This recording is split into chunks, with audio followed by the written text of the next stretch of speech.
Guess who the Corcoran Group was founded by? I think we all know her. Barbara Corcoran. Shark Tank. That everyday heroes like you can't find anything. It's just lie after lie after lie. What is going on? All right, I think everything's looking good. Welcome, everyone. Welcome back to another episode of Bo Unpacked. This is where I unpack what's going on in the world, what's going on nowadays, and what's happened in the past. Today, we're going to put our focus on Erika Kirk. I know this might be a little touchy subject for some people, but you know, we got to talk about it because that's what we do on this channel. Charlie died, 5 months ago now. It was very tragic. I remember exactly what I was doing on that day. And I remember seeing it, running into the other room, telling my fiance, it was just a horrible day. It's just a day that we'll never forget, just like 9/11. Speaking of 9/11, we'll get into that here at the end of the video, so stay tuned for that. If you guys have been following along with Candace Owens covering this assassination and looking into it, it's been phenomenal. There's not much really I can complain about it. The thing that got a little iffy was when she met with Erika for like 4 hours. I started turning my head a little bit because I just wasn't sure what was gonna go on and what happened. From what it looks like everything was planned and worked the way it was supposed to, and more people are talking about it. So nothing to knock there, because you know that's why I started this channel, is to talk about things and what's going on. And this whole situation, I've been fishy from the get-go from it. You know, when Erika did her first speech talking about, you know, she was talking about like she wanted vengeance on Tyler or whoever assassinated her husband. She talked like she wanted vengeance, like a wife with anger, you know, and that lit a fire under everybody. For her to come out and say stop to Candace to try to find the killer of her husband, when I think we all know that Tyler is not the guy, allegedly. Got to throw that in there. But yeah, the whole thing is just fishy. The FBI narrative between the gun, when he took the shot, how he got off the roof, when he fled, changing clothes, you name it, it's just... yeah, it's just a big old red flag to me. So let's just dive into it. This might be a little long video. I'll try not to get too long into it, but let's just go. Erika Kirk, she was born in Ohio as an American businesswoman, nonprofit executive, and podcaster. And she is now the CEO of Turning Point, which was founded by Charlie Kirk in 2012, I believe, which is very weird because it's also the same year that she won Miss Arizona. I find that very odd or coincidental. So what I started doing was I started looking into Erika off her Wikipedia. And here's something to note too. As I was looking through this, there is not very much on here. And then not only that, her references down here, they're all in 2025. All of them. All of them are in 2025, mostly after Charlie died. So I found that very, very odd. I also don't know how like Wikipedia works. I'm pretty sure like the person can go in there and make edits or something like that. I could be mistaken. I could be wrong, but very, very odd checking that or seeing that all them references were from last year, were very, very recent. So what I did was I looked through her bio here and I was trying to find little things that would catch my eye. And there are some things I found that we're going to dive into. The first thing is this right here. This guy is from Liberty University. He was caught with the Falwells. He was in a sexual relationship with them for 7 years, supposedly. Yeah, and this is out of Liberty University. Falwell actually endorsed Trump during that time, during their swinger phase, I guess you could call it. But yeah, this is an evangelical university. That is what's going on here. So red flag right off the bat there. This is going to be a video this lady put together. It kind of sums up a little bit what we're going to talk about. And it'll just give you a better idea on what we're going to be Been an Erika Kirk hater since day dot because I've been clocking how sketchy she is, but it gets worse, like potential Epstein ties worse. The story starts with the Corcoran Group. Corcoran Group is a luxury real estate company out of New York City. Frankly, the entire Corcoran Group company should be under fire right now for the ways in which it appears in the Epstein files. First and foremost, Lynn Rothschild, who is obviously in the Epstein files a lot. She is allegedly who introduced Jeffrey to both Prince Andrew and Alan Dorsovich. Alan is the one who helped Jeffrey swing the sweetheart deal of 2008 in the files. Lynn is listed as the president of the Corcoran Group. A notable problem with this is that the CEO and president of the Corcoran Group since 2000 has been a woman named Pamela Leibman. Pamela is also in the files. After Epstein got out of prison in 2010, at this point, we all know he is a child predator and a piece of shit human being. So at best, it is an interesting business choice for Corcoran to be working with him at all. Specifically, Pamela goes back and forth with a mortgage broker regarding an NDA for Epstein's 9 East 71st Street house, the notorious, infamous house in New York City, sent between Pamela and the broker, then from Pamela to a redacted name, and from the redacted name to Jeffrey. That is not a small detail. Fast forward to 2018, October, Erika Kirk begins working for Corcoran Group. She is indicated online as working at the Corcoran office 2 miles away from headquarters where Pamela works. Simultaneous to, I guess, getting her real estate license because she was not a real estate agent prior to beginning working for Corcoran, Erika was also getting her master's at Liberty University, but also in 2018. In the early summer is when Summer House was filmed, the dating show, even though Erika says she'd never dated between 2013 and 2018, which we know is categorically untrue. The only year I cannot find her with a boyfriend via her own online footprint is 2013. She goes on Summer House, applies for the job at Turning Point in August of 2018, has her interview, first date with Charlie in September, and begins working October with the Corcoran Group. That's a crazy fucking summer and fall. Even though Erika still shows up as an active employee of Corcoran Group, there is zero indication that I could find that this woman ever sold a single house. When you combine this with the fact that she, by her own accounts, was basically recruited by Trump's pageants, you have the Romania Angel situation and the local people accusing this organization that she was at the helm of kidnapping and trafficking children. She is randomly in a 2015 CIA documentary with the director of the CIA. She's contradicted other TPUSA people's accounts of September 10th. Her alibis have not lined up. She has accused anyone questioning the narrative the FBI is telling us about how Charlie died of a sickness of the mind. At what point do we stop calling these coincidences and acknowledge the fact that this is a pattern? Mind you, all I've pointed out are discrepancies in her own self-reporting of her life. I haven't even touched on the discrepancies of the actual case surrounding Charlie's murder. The miracle bullet that for whatever reason didn't go through his neck. The 5 different DNA sets found on Tyler's gun. The fact that there's footage of Tyler running off the roof, but there isn't footage 15 seconds prior of him pulling trigger or disassembling his gun and stuffing it back in his backpack. What I'll say is this. Jeffrey Epstein had to get the children that he mutilated, tortured, abused, raped, murdered, ate from somewhere. And I just wonder if a certain woman who has flown into power, fame, and fortune in the wake of her husband's death might have some answers. Now, speaking of flown, I believe I touched this on my first video, a couple people taking trips out to Africa. Mr. Bill Clinton and Woody Allen, or I'm sorry, Kevin Spacey. Kevin Spacey and Bill Clinton were taking trips out to Africa and meeting Epstein out there.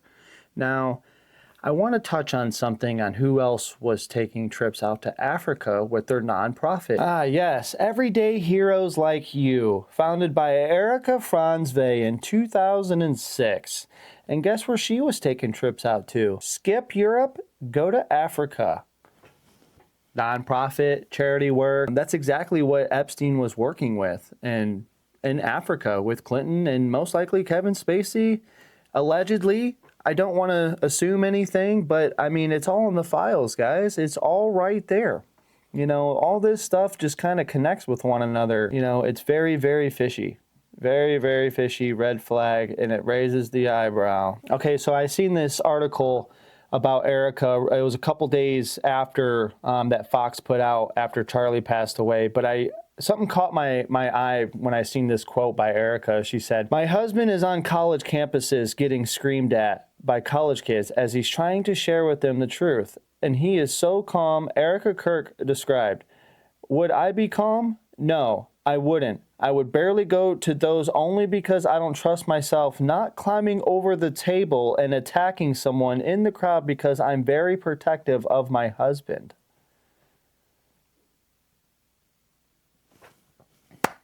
Candace Owens is trying to find who killed your husband, and this is all we hear. Stop. Now, by you saying that you'll climb over the table and attack someone in the crowd because you're so protective of your husband, but then yet somebody that is so close to finding out who your husband's killer is. Stop. and you're telling them to stop? That just makes no sense at all. Just like your background. Just like your background, Erika. Let's move on, because this is going to be a long video if if I keep going on. So this is Dan. This is Heavy Duty Country. I'm going to show a couple clips off his video. He made some good points.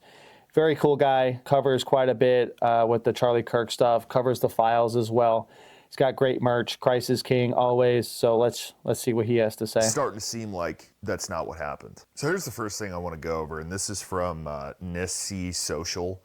And well, why don't we just let it play, because it's just wild. Do you guys remember this photo? This is Cabot Phillips proudly displaying to the world that he had tattooed the word pizza on the inside of his lip. And as we all know, pizza is a code word used by monsters when trying to subtly communicate about their predilections and deviant behavior, so to speak. And we all know that Cabot and Erika Kirk dated, and we all know that Erika ran a children's charity in Romania that has some very, very, very, very dark accusations made against it. Well, there's something else that some people noticed about Erika. On September 30th, 2013, Erika posted this photo to her Instagram of herself eating pizza. And it's notable because it's the only photo of her on her entire Instagram page where she is eating food.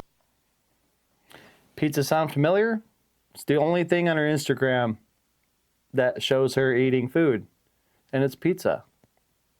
What a coinkydink. She always reminds us of how much she loves In-N-Out Burger. I want to enjoy eating my In-N-Out Burger. You really think I'm going to be on an Egyptian plane while I am wanting to be with my In-N-Out Burger? But there are no photos of her eating In-N-Out Burger. She often talks about her Swedish heritage and talks about making Swedish meatballs with her grandparents. But there's no photos of her eating or engaging with Swedish meatballs. The only photo she has of herself eating food is this photo of her posing with a slice of pizza. And oddly enough, 15 days before she posted this picture, she began an interesting relationship with a 15-year-old girl named Jillian. I spent hours digging into this and even heard from Jillian herself, and I think you guys are going to want to hear this. Okay, if you guys can't see from where I paused it, take a look at the text messages there. The light colored is Erika, and the blue color is the 15-year-old Jillian. Now, just take a look at these text messages and you tell me if a 25, 26-year-old, 27, I think maybe, and you mean to tell me that she has no ties with the bear himself? I don't know, man. I don't know. Here's another clip that in the same video that Dan covers. Some of the, like, I would say more concerning stuff. So here we go. This is the stuff I'm talking about. This is wild. Hey, Erika, what about the guys you dated before Charlie? I was here for 5 years. I never dated here because I saw vicariously through my roommate how terrible it was. You were proposed to by Charlie in 2020. You started dating him in 2018. And 3 years before that, you were dating this guy, Tyler Massey. I mean, you guys would do couples photo shoots. This is still online. And this is only 3 years before you started dating Charlie. He's in heaven. Yeah, and 2 years later, you were dating this guy, Cabot Phillips, and here he is posting you guys on his public page saying, yes, we're that couple who gets painting lessons together. Again, this is a year before you started dating Charlie, and well within the 5-year period, you claim to have never dated anyone, but you were out here dissing your roommate for dating? I always thought it was very strange how she would go to drinks with one guy and then go to dinner with another. Somehow getting drinks was the replacement of having coffee and breakfast. I personally would rather have coffee or brunch with someone than going, I don't drink. I find it unproductive. And why are you here drinking and dating on a reality show that actually was filmed the year you met Charlie? So you obviously were dating. So I'm not understanding your timeline. I mean, you're talking to a guy here who's asking you out on a date and you're taking his number? And here you are on your date. I've honestly spent the majority of my life being one of the most sought after bachelors. Judging by that, what do you guys think?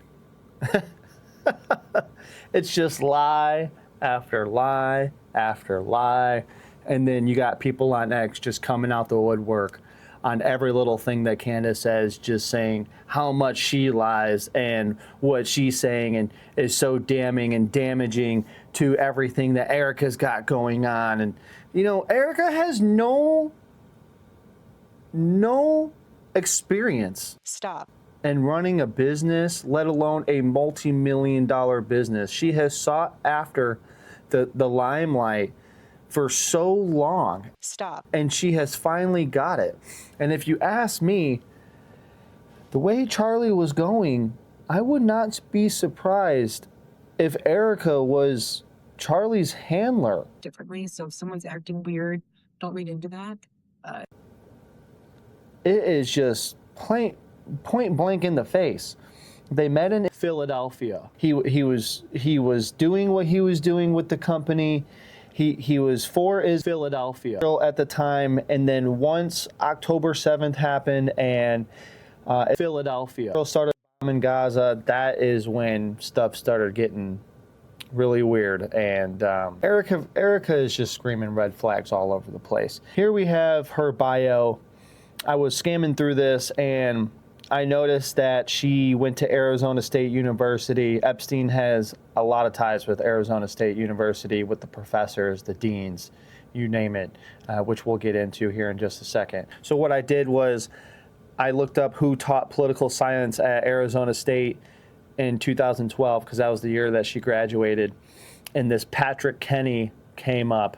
So that was the first name I looked into. So what I did was I pulled up Webb. Webb, I briefly mentioned to you guys. I'll probably do a whole video on Webb. But what I did was I went to Webb and I plugged in. So I just asked it, tell me about Epstein's connection with Patrick Kenny, or Keeney. Correct me if I'm wrong on that. So what it does, it just filters through the entire file set of all the documents on the DOJ website. And then it puts it in context and breaks it down, gives you references, and you'll see right here. So what it pulled was Patrick Keeney. He worked in the office at Arizona State, and he was part of the dean's, the handling of the dean. And Lawrence Krauss would forward emails to Mr. Epstein that had Patrick Keeney on it. So I'm like, who the heck is this Lawrence Krauss guy? Because he's telling how he was caught up in sexual misconduct at the school, but he's still a professor, and he was just forwarding the emails that he was getting from the deans themselves. Crazy stuff. Crazy stuff. So here it is right here, and on Webb, here's the references that you can pull. As for this one, you can see this is number 2.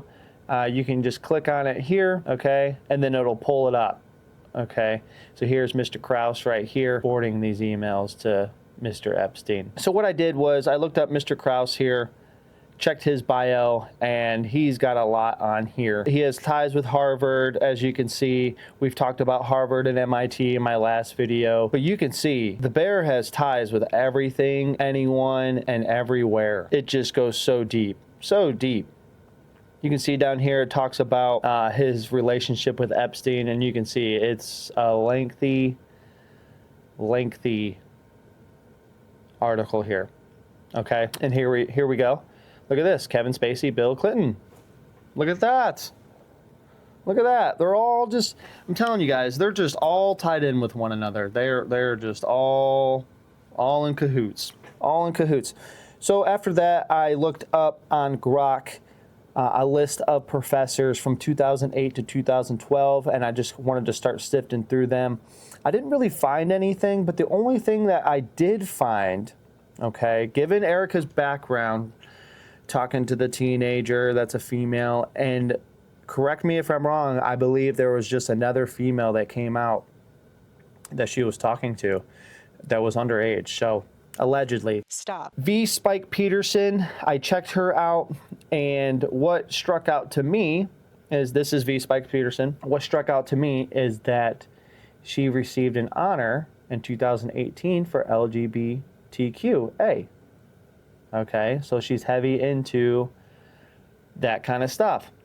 And she is the feminist revisions of international relations. Okay, so she that's exactly what Erika was diving into. So if anybody can find out who Erika's professor was at Arizona State University, I am willing to bet, Spike Peterson or Professor Peterson or Professor Emeritus, or I don't even know what's going on here. But if anybody knows who her professor was at school, please put it in the comments below. I'm very interested in that. So I went back to her Wikipedia here, and I looked up that everyday heroes like you. You can't find anything. So for a nonprofit that's been around since 2006, 2007, how do you not have a website, official website or anything? You got a Instagram, but that started in what, 2015, 2016, 10 years later?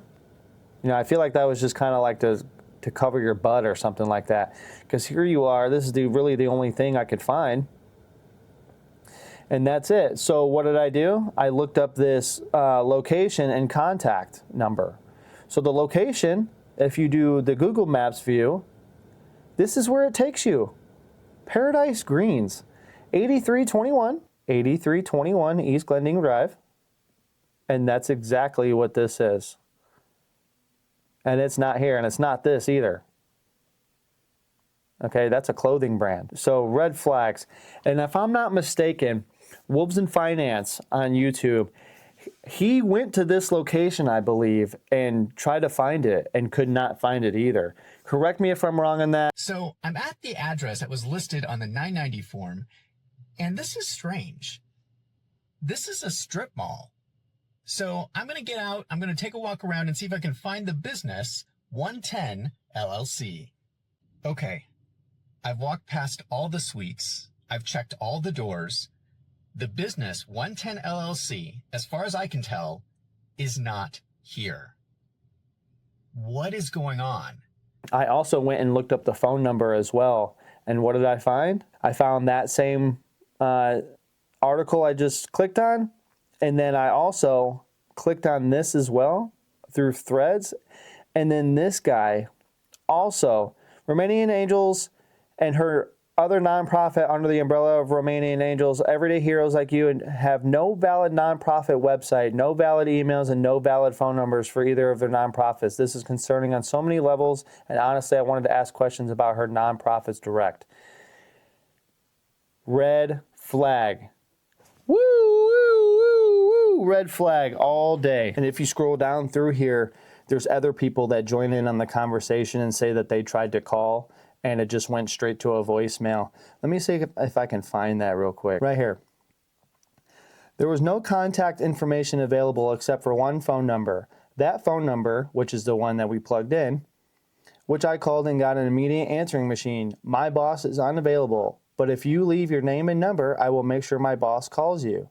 I then branched out in my research and discovered that she created a GoFundMe under Everyday Heroes Like You, listing an address, 9743 East Sharon Drive, Scottsdale, Arizona, and 3 websites including, and he gave the information there. So this is a whole thread that this guy looked into about her, and it's very interesting because, if you followed Nick Shirley and the whole daycare centers and all that, that was a whole mess in itself with all the fraud that he uncovered. So this is kind of what that's looking like.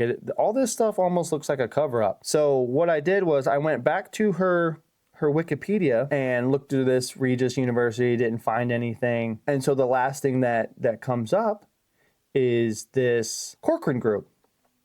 She works for real estate at Corcoran Group as of 2025. That was mentioned in the videos that we watched. So let's check them out and see what they are about. So the Corcoran Group is an American real estate brokerage firm and a division of Compass Inc. Guess who the Corcoran Group was founded by? I think we all know her. Barbara Corcoran, Shark Tank. I think we all know her, right? Yeah. Barbara Ann Corcoran. Very interesting. And the way she found it was pretty cool. She was working in a restaurant, had only $1,000, started the company, and I'll tell you in just a second how it took off, but it's very interesting how it did. So let's go into that. So what I did is I went on the web and I typed in the Corcoran Group and how it has ties to Epstein. And what it pulled was, it doesn't find anything that Epstein has direct ties through what he was doing with the girls, but it shows that he had ties with the agency about finding out about other things. So in this email, he was told, apparently you were discussed. A woman said she overheard two 15-year-olds discussing going to your house. And they said they were going because their dads had agreed that they could then sue you. So it looks like these two girls discussed with their dad what was going on. And so he agreed to let them go and then do their thing so he can come back and then sue them. So Jeffrey said, find out who they were, please. This Roger guy emailed him back and said, Jackie Crenshaw, real estate agent, Corcoran Group, NPB. Now, Roger Schenck works for the Corcoran Group as well. So he had people working for the same company telling on each other. That's how powerful he was. That's how, and the reason why he was so powerful, guys, is because people would reach out to him, whether it's their first time knowing about him or whether they knew somebody. People would reach out to him, just want him to donate to their cause, to their company, to whatever research they're doing.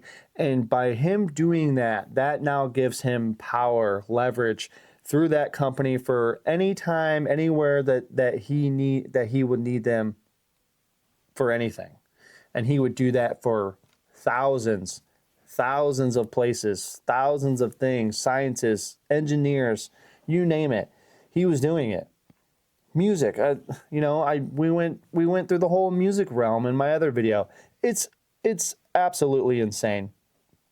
So that's basically his ties through Corcoran Group. I'm sure it goes way deeper than that we just can't see. But the Corcoran Group is very interesting because they gave Erika a real estate license without having real estate background. And then she never even sold a house for him.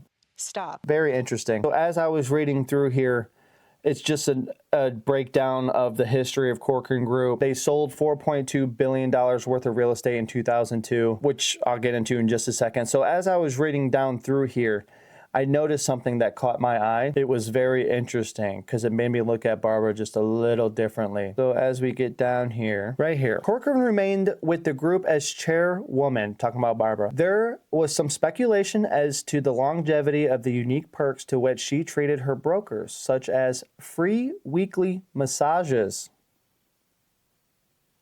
and well-stocked pantry. Top performers got multiple assistants and private cars. The deal was finalized shortly after the September 11th terrorist attacks, which shook the New York economy.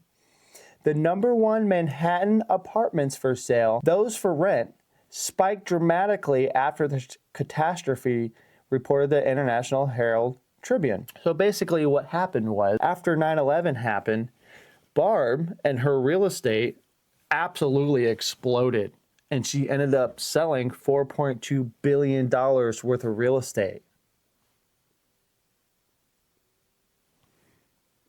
I don't know. That seems a little fishy to me, if you ask me. How do you know that? I guess I can't assume that she did know, because it's all just, my opinion and what I'm thinking and what I'm seeing and putting together. But with Howard Lutnick and that whole situation, and then you see this, it's just like, how many people knew? How many people knew about the Twin Towers? How many people knew about 9/11 and it was going to happen? I mean, you got the dancing Philadelphians, they I'm not even going to go down that route. So as I was reading through here, I noticed this Mr. Paul Wexler. So I decided to look him up in the files. And I did not find him. I found a bunch of Wexlers, Brad, Patricia, short for Pat. I seen a bunch of them, and I came across this email right here from Brock Pierce, which he was the president of Arizona State University in the political science realm, I believe it was when I looked it up. Correct me if I'm wrong, but the reason why this email pulled up was this right here, this Josh Wexler, this last name Wexler right here. But I noticed this Adfin LLC, so I decided to look into that, and none other than Mr. Howard Lutnick himself was involved with Adfin, along with Mr. Epstein. When I come across this stuff, guys, I just sit back and I'm just like, geez, guys, you know, if I can just sit back for a couple hours and find all this stuff out, I can't imagine what high-end intelligence software can do. And yet our FBI and CIA just sits back and just does absolutely nothing. But yeah, Mr. Howard Lutnick was involved with Adfin. Just to sum it up, something about he invested in it, and then it ended up going under, and then he lost a bunch of money. But the fact that he was involved with Adfin and his Cantor Fitzgerald company, it's just like, come on. And then not only that, the dude laughs about everything. You know, check out these two videos. This man is worse than Erika when it comes to crying and, you know, mourning the losses of people. Take care of my 700 families. 700 families.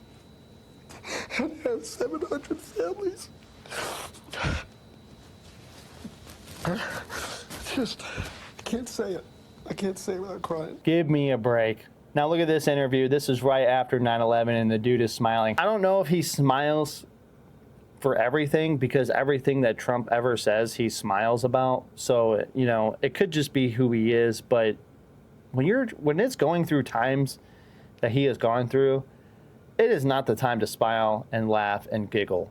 Just check this out. Our 700 families who lost a member of their family are taken care of. And so I spent the day yesterday and part of the day in talking to our insurance company. Our insurance company, CNA, told me that they would, they told our guys, they didn't tell me, and then they told me that they were willing to treat this as an accidental death, which means that they would double the policy for all of my victims upstairs and all of us, and so that added $35 million to that group upstairs. But the sad thing is, so $35 million sounds like so much money, but if you divide it by 700 people, it's only $50,000. It's not enough to. So that's why we need to work on our foundation. Yeah, and you've set up that foundation. We'll give the information to our viewers.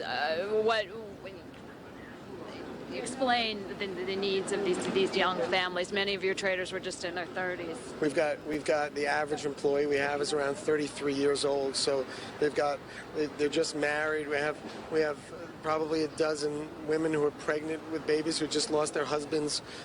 We've got lots and lots and lots and lots. We must have more than 1,000 children, 1,500 children who've now lost one of their parents, and they've lost the breadwinner that makes all the money. So we are dedicated to raising money for our foundation, which will go to take care of and try to help the victims of this horrible tragedy and try to make their lives a little easier.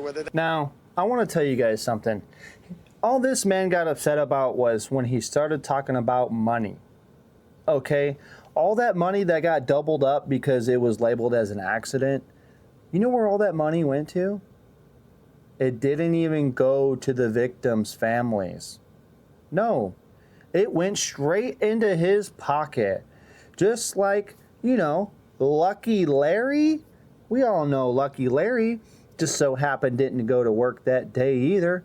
You know, just like Mr. Howard Lutnick, he was bringing his son to kindergarten. In the middle of September, school doesn't start in September, buddy. This is how far back it goes, guys. This is in 2001. So just imagine. And then not only that, they didn't release the files from 1999 to 2001.